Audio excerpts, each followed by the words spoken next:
leo tuelezee matumizi ya udongo. Watu wengi hawajui. Matumizi ya udongo hii wanapenda wa mama vijacho. Mama vijacho? Kwa nini wanapenda kula udongo? Sijui kwa nini wanapenda kula udongo. Mimi nawashauri wasili, lakini wanapenda kula udongo. Wewe unashauri wasili kwa sababu gani?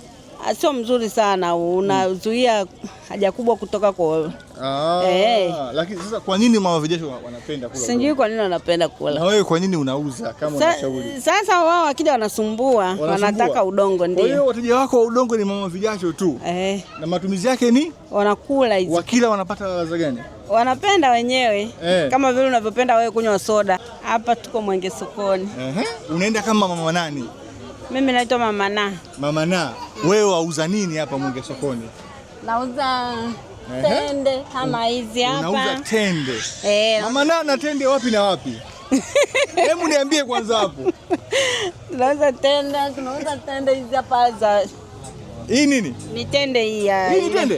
Iliyokwisha kukamuliwa. Imekamuliwa? Imetengenezwa kama asali. Kama asali? Ndio. Lakini ni tende. Ni kiasi gani? Hii hapa 15,000. 15,000. Na hii nyingine?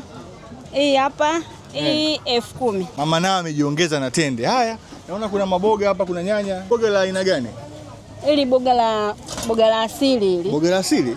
Kuna maboga yale ya zamani yale mazuri sana yanaunga ndani. Unatoa wapi ile boga?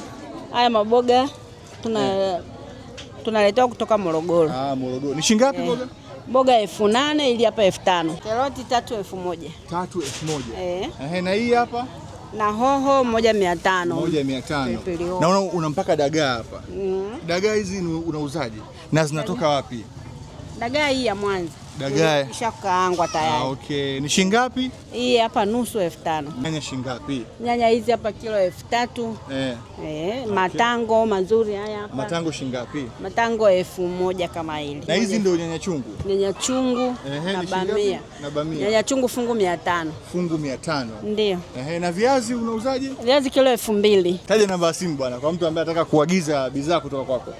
07 19 46 17 89. Na hii ni genge la Mama Na tukiwa hapa Mwenge sokoni, mpenzi mtazamaji.